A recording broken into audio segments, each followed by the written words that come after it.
boys. Perfect. We're fortunate to speak with you because you work with a lot of young people, old people of all different ages to help them be the most successful versions of themselves. So our first question for you now is, how can you have a standout resume in your 20s? Like, what certain things do you need to have on that resume? What have you seen? And what advice can we give to our viewers when it comes to having a standout resume? That is an excellent question. It's really difficult, right? Because, unless you have, done the extra work per se, right? Like if you've joined or you've, been a part of a board or you've done activities to, volunteer and, you have, some measurable results. That's really the most impactful thing, right? Is having something that, your bullet points, because typically they're tasks, right, that you've done before, or maybe even classes that you've taken. But if you can give examples or bullet points where you've moved the needle forward, and I always recommend a specific way of writing your bullet points. And the way I recommend it is that you have an action verb, a strong action verb, right? And then I like to say, be an economist, and you use measurement, right, to think about how is this number going to be in my best interest, right? Did I generate, $75 million, or, well, that's a very large example, but you get the point, right? And then you use those words and keep those bullet points nice, tight, and concise, and try to have 3 to 5, if you can, right? And I don't care if it's increase the, quality of customer service, whatever those things were, right? And even awards. So it's all about, what I tell everyone, when you look at a resume, is thinking about it as like real estate, right? And your most valuable piece of property is right at the top. So you want to use the things the skills, either hard or soft, that you have right at the top that qualify you. Those are going to be in the responsibilities and the requirements sections. Does that help? Of course. No, that's super helpful. There's a lot there, and we can kind of go through it just to highlight. I love your analogy of like this, this is real estate. This gets you into the door. You want to make sure that it's well constructed, organized. Feel free always to, of course, like check your resume with friends. Maybe a lot of universities have a lot of different career resources as well. You don't just want to send in your first draft. You always want to make sure you are, looking at it, making sure it's perfect. I love your point about quantifying as well. What you're saying is, instead of saying that, during my public relations internship, I wrote press releases, you want to actually, symbolize what you did. I wrote 5 press releases. I did this. You want to put dates, times, measures. That's really important. Yeah. Five press releases that increased readership by 32%. Yes. Right? Bam! You hit that somebody, good. And I see that as a hiring authority, right? They're going to look and they go, oh, wow, they really moved the needle forward, right? So what I always think, or recommend is the AAA, accomplishments, accolades, and awards, right? When it comes to your bullet points. Think about when times where people were, saying to you, wow, we couldn't have done it without you. Write down, right? And do this every quarter. And this is the thing that I would tell anyone in their 20s, right? Is take care of your career early, right? Mm-hmm. Building your network, getting everything, all of your professional branding, even your LinkedIn profile. I say it's a hook, right? A baited line that's out there at all times for you to potentially be recruited, right? And to take care of that professional branding every quarter, to write down those things that you've accomplished and update your professional branding, because you never know when A, we're going to hit a pandemic, right? Or B, somebody reaches out to you and you got to be ready. Gotta be right? ready. You don't want to be like, I need a week or 2 to get my resume together. Doesn't fly, right? Yeah, really good advice. As we're building out this resume, you in your career, you've coached many CEOs and influential people. What kind of skills can somebody bring to the workplace? What are the strongest skills somebody can have, which would then translate, to some of the stuff that they would put on their resume? So one of the things that you really need to start thinking about in your 20s is emotional intelligence, right? Emotional intelligence, or EQ, really is one of the key markers that organizations look for in terms of elevating professionals, right? And emotional intelligence is really simply, self-awareness and awareness of others, right? And having empathy. And one of the things that I recommend is, doing that self-awareness and doing personality assessments, whether that's Myers-Briggs, DISC assessments, Strength Finders 2.0, right? Definitely do that. Know your strengths, right? Identify your strengths early, work on your strengths. I am telling you, do not focus on making your weaknesses a strength. It's a waste of time. You'll find executives, the people that elevate themselves, are self-aware enough to know their weaknesses, and they hire professionals and surround themselves with people that have strengths in the areas that they're deficient, right? Does that make sense?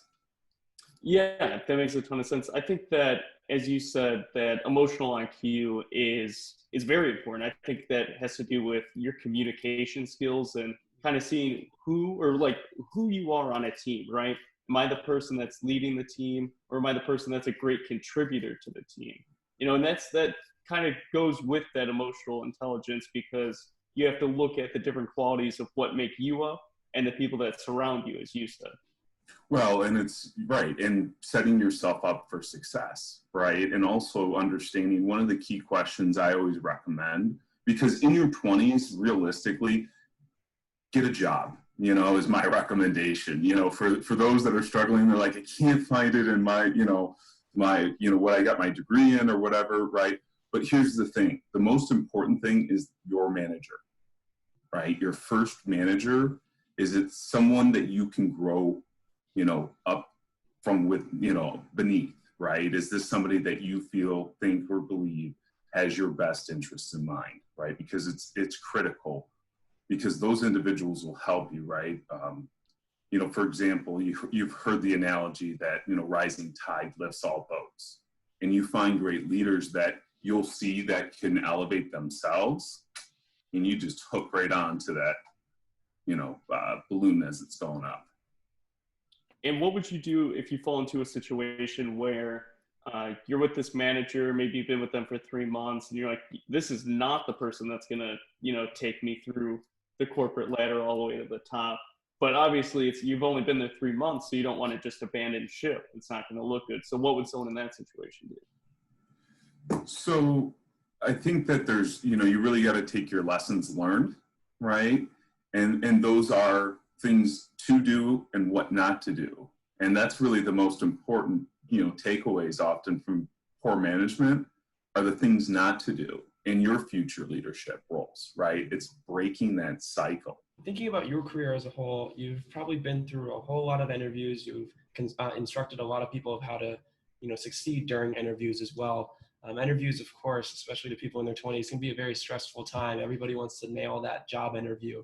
What are some of the typical job interview questions that you've heard along your journey? And how in your 20s, can you really elevate yourself in a job interview?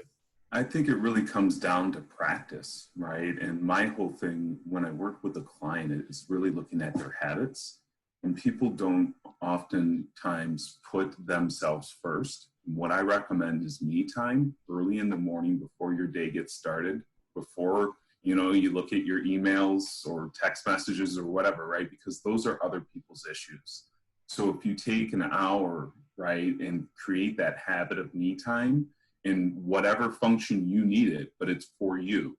And, I think that's one of the best pieces of advice I could give somebody, is to start practicing, creating an elevator background pitch, right? Because an elevator background pitch is 45 seconds to a minute long, high level overview of your background. It should qualify you for the position, right? It's nice, tight, and concise. So you want to practice that. I recommend 30 times a day, once after breakfast, once after lunch, and once after dinner, right? And it's all about repetition, right? And rewiring neural networks in your brain. That's a different topic for another day, but it's really creating those habits. But also then you're creating and practicing your star stories. So you're perfecting the way you deliver during your interview, because you want to be nice, tight, and concise. And when it comes to individuals that get nervous, I always recommend that you carve out additional time, 10 to 15 minutes before. You do a focused meditation, and that's deep breath, right? Where you close your eyes, you're in a quiet place, no distractions, right? And you breathe through your nose, nice, slow, deep, 10 to 15-second inhale, right? Nice and slow, full chest, your stomach expands, and then breathe out, purse your lips and breathe out of your mouth, nice and slow, like you're blowing out of a straw. And you do that for about 3 to 5 minutes. And what that will do is it helps you in terms of, relaxing. It actually oxygenates your body and gets you prepared, right? Because obviously, your cognitive ability depends on how much oxygen is in, your brain. And what we don't realize throughout the day is we don't get enough oxygen, right? And that'll help slow down your heart rate and everything, give you that focus. And here's another thing. It's all about focusing about what that energy is, right? If you listen to sports or athletes, right, you'll never hear them say, I'm nervous before a major sporting event, right? It's always, I'm excited, because they're taught by sports psychologists how to view that energy. And the same thing happens for an interview, right? Your adrenaline kicks in, it's fight or flight, right? But also, if you look at that energy as my body is preparing to perform, because when your adrenaline kicks in, right, you're hyper-focused, right? Your pupils dilate, right? There's so many different things, but it's all about how you view that energy. And also taking some time to give yourself nice, calm, and relaxed before an interview, because I've had so many people that they're running late because of a meeting beforehand, and they're out of breath, or you can just tell they're frantic. Of course. And the last thing you want to do is trip yourself up. So you create time and habits to ensure that you're putting your best foot forward. You speak about these two P's, patience and practice. When it comes to patience, really finding your center, really finding a way to hone in the energy that you need to succeed during that job interview. You don't want to rush. You don't want to be too stressed out. Treat it like a sporting event. You really want to be focused in the zone.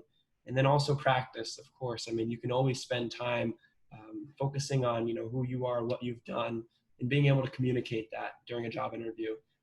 In any activity, sport, anything you're doing, obviously you've seen how important practice can be, and that same discipline can be applied towards a job interview. And I'd love to put you on the spot real quick, just so our viewers can understand the structure of an elevator pitch.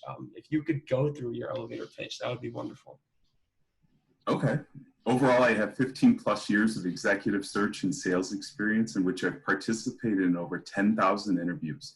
I personally placed over 400 plus professionals and led recruiting teams to place over 1,200 professionals in roles ranging from individual contributors up to C-level executives, while successfully negotiating over $35 million in salaries. So that's really it. And then when I'm talking to a client, right, is that I talk about really what happened throughout my career is I'd coach, candidates on their job searches and before interviews, and I'd always hear feedback of, I wish I would have learned this, or I wish they would teach this in the education system. And that's the exact reason why I started and founded Henning Coaching. As a recruiter, I used to do this with all of my candidates, and it helped my submission to hire ratio. So I led the recruiting teams in terms of placements and everything else. Now, when a person is trying to look for that dream job, we kind of talked about how there's a philosophy where it's kind of just get the job. And that is great, because it is good to just get the experience to be able to put that on your resume and say, I did this. But if you have the opportunity to kind of search for what you really want to do, what's the best way to do that? Like, how can I find my dream job, or what's the best route to get there? And then how do I even apply for that? So I found it, and how do I even apply for that job? Well, I think you look at people that, who are your potential mentors, or, the people that you know, want to follow in their footsteps, right? You can look at, history to really understand, those individuals that, might be able to kind of give you a glimpse at, hey, this is the roadmap, and then reach out to them, figure out what they did. How did they study? What did they do, right? I think that's really kind of a real basic starting point. I think that's a really great point, because a lot of people kind of like neglect this network that they don't know about, right? So we went to DePaul University, for example. If you find someone else in that industry that you love or you want to go into, a lot of the times, if you reach out, if you find their email and you're able to reach out to them, you're like, can we grab a cup of coffee and just tell me about what you do at your job? Because you both went to the same school, most of the time they'll be like, yes, let's go out, grab that coffee, I'll tell you all about what I do, and they're more than willing to help you. So here's another thing right now, right, is a lot of times we're not taught to focus on it, right? But it's building out your network. And especially on LinkedIn, you can join groups. So go into LinkedIn groups and run a search, right? And find those relevant groups, start joining them. And those are also, I have templates that I use with my clients to send invitations to connect on LinkedIn, right? And you can use, right, just think about the common points. Hey, I saw a sailboat on their, banner image. I like to sail, right? Think about those common points, but also groups are a very easy one. Hey, we're both a part of, ITSM, service group, or we're both part of whatever group, right? Accounting for beginners. I'd love to connect, and learn more, right? And here's the thing is that, or you can even say, I'm looking for a little bit of help. I see an industry expert like yourself, and I'd love just to pick your brain for 10 to 15 minutes of what your advice would be, somebody just starting out in this industry. The key is, I need a little bit of help, right? Like, people always want to help. And when you're young, this is the thing, put ego aside and ask for help. Go to your elders, anybody that you respect. People with gray hair, there's a reason they have it. They've earned those stripes, for lack of better terms. And the sooner and earlier you can get either, a set of mentors and individuals that are like-minded, that can foster and grow you and help you get to that next level. I totally agree. I think there's that network there, and you shouldn't be afraid to use it.